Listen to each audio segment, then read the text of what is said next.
How Itachi's plan become a failure. आखिर क्यों इताची मरने के बाद भी खुद की लाइफ को एक बहुत बड़ा फेलियर ही बताता है। इताची के सेक्रीफाइसेस के बारे में बहुत जन बात करते हैं। इनफैक्ट सभी को उसके सेक्रीफाइस के बारे में पता, पर उन्हें इताची के इस सीक्रेट प्लान के बारे में नहीं पता था। आज अगर उसकी ये प्लान सक्सेसफुल होता तो नारुतो वर्स की हिस्ट्री कुछ और ही होती। तो हमेशा की तरह शुरुआत से शुरू करते हैं। इताची ने अपने बचपने में या कहूँ बहुत ही कम उम्र में थर्ड ग्रेड निंजा वॉर देखी। And third grade Ninja war के अंदर उसके अपने काफी सारे अपने लोग और बहुत से अपने विलेजर्स को मरते हुए देखा उसने। अब तुम खुद सोचो, तुम बहुत छोटे हो एंड उस टाइम वॉर चल रही है और उसमें तुम्हारे काफी सारे लोग मारे गए। एक बच्चे पे क्या बीत सकती है तुम जान सकते। वॉर के बाद इताची ने फैसला लिया कि चाहे कुछ भी हो जाए वो काफी ज्यादा स्ट्रांग बनेगा, इतना ज्यादा स्ट्रांग बनेगा कि वो अपनी फैमिली, अपने विलेज और बाकी अपनों को प्रोटेक्ट कर सके। इस वजह से वो खुद पर ज्यादा फोकस करने लगा, बहुत ज्यादा ट्रेनिंग करने लगा। एंड यह पावर कोई शो ऑफ के लिए नहीं चाहिए था, उसे चाहिए था अपनों को प्रोटेक्ट करने के लिए।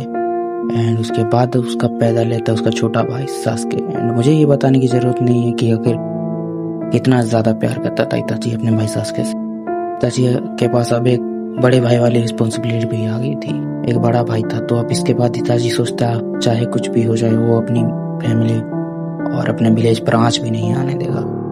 वो बचपन से ही होकागे की तरह सोचता था। उसने बचपन में ही आनबू ज्वाइन की थी। वो पहला ऐसा बच्चा था जो इतनी कम उम्र में आनबू को ज्वाइन किया था, जिसे देखकर सभी लोग हैरान थे। पर इताची का तो अलग ही स्वैग है एंड साथ में काफी सारे मिशन करते हैं।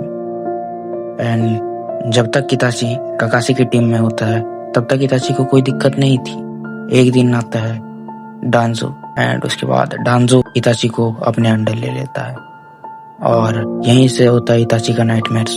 एंड मुझे ये बात बताने की बिल्कुल भी जरूरत नहीं कि डांजो किस किस्म का नीच आदमी था। वो देश से प्यार करता था बेशक, लेकिन वो उचियास को बहुत ज्यादा हेट करता था, हद से ज्यादा। एंड कहीं ना कहीं इस वक्त तक कोनोहा के सारे लोग उचियास पर बहुत ज्यादा हेट करने लगे थे। एंड कहीं ना कहीं इताची ने भी ये पता लगा लिया था कि उचियास कुछ ना कुछ प्लान कर रहे हैं कोनोहा के खिलाफ। फिर एक दिन आती है वो रात जो पूरे नारुतो वर्स का बहुत भयंकर वाला नाइटमेयर था, द उचिहा मैसेकर। यहाँ से इताची का प्लान शुरू होता है। अब इताची को कुछ समझ नहीं आ रहा होता क्योंकि इताची ने अपने मेंटोर, अपने सबसे करीबी दोस्त सिसुई को खो दिया था। सिसुई को खोने के बाद इताची पे अकेले सारा बटन आ गया था। सिसुई इताची का सबसे करीब रहने वाला इंसान, जिसने इताची को बहुत कुछ सिखाया, साथ में काफी सारे एडवेंचर किए। पर एट द एंड उस डांजो के चौथे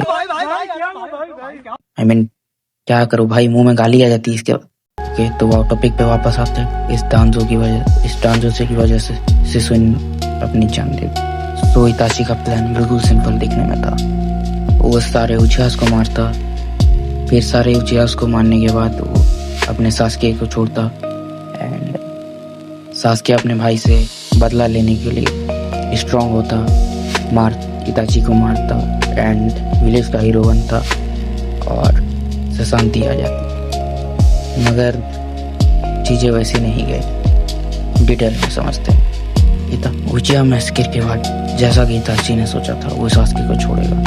एंड सास्के को छोड़ने के बाद उसे लगा कि वो सास्के के अंदर नफरत पैदा करेगा, जिससे वो इताची से बदला लेने के लिए कोनोहा का साथ लेगा एंड अपनी सारी चीजों को सास्के से छुपाए रखेगा। मगर सास्के इताची को मारने के लिए इतना अंधा हो चुका था कि ओरोचिमारू, जो कि पहले से एक रोग निंजा था, उसके साथ मिल गया। उसने विलेज को धोखा दे दिया। ये बात सुनकर इताची सो तो नहीं कर रहा था कि उसे कैसा लग रहा, मगर मैं बता सकता हूँ इताची अंदर से बहुत ज्यादा टूट चुका था कि आखिर उसका प्लान उसके आंखों के सामने से जाता हुआ दिख रहा था। और अब इताची का पूरा प्लान सिर्फ और सिर्फ नारुतो पे टिका होता, क्योंकि अगर नारुतो नहीं होता तो इताची का पूरा प्लान खत्म हो चुका होता। अब विस्तार से बात कर लेते हैं इताची के फेलियर्स के बारे में। फेलियर नंबर 1, जैसा कि इताची ने सोचा था, इताची सास्के के दिल में नफरत पैदा करेगा अपने खिलाफ एंड सास्के उससे मारने के लिए विलेज का साथ देगा और इताची ने सोचा था सास्के को एक काफी काबिल और अच्छा इंसान बनाएगा। सास्के रोग निंजा बन गया उसी की तरह। मगर फेलियर नंबर 2, इताची ने सोचा था वो सास्के से सारा सच छुपाए रखेगा, जिससे सास्के अपने विलेज का साथ देगा। पर हमें पता है जैसा कि ओबिटो ने उसके इस प्लान पे पानी फेर दिया। ओबिटो ने अपने फायदे के लिए जाकर सास्के को सारा कुछ सच बता दिया। एंड उसके बाद हम सभी को पता है सास्के सच सुनने के बाद कोनोहा के खिलाफ खड़ा हो जाता है। फेलियर नंबर 3, इताची ने सब कुछ हमेशा से अकेले ही करने की कोशिश की, मगर वो एक बात भूल जाते कि अकेले रहने वाला इंसान अकेले सब कुछ करना पॉसिबल नहीं होता सबके लिए। इन्हीं सभी कारणों की वजह से इताची लास्ट तक खुद की लाइफ को फेलियर बताता है। एंड वो ये एक्सेप्ट भी करता है कि अगर उस दिन उसने सास्के के साथ सब कुछ शेयर किया होता या कुछ बदलने की कोशिश किया होता तो शायद आज कुछ सही होता सब। खैर, ये तो थी इताची के प्लान की कहानी।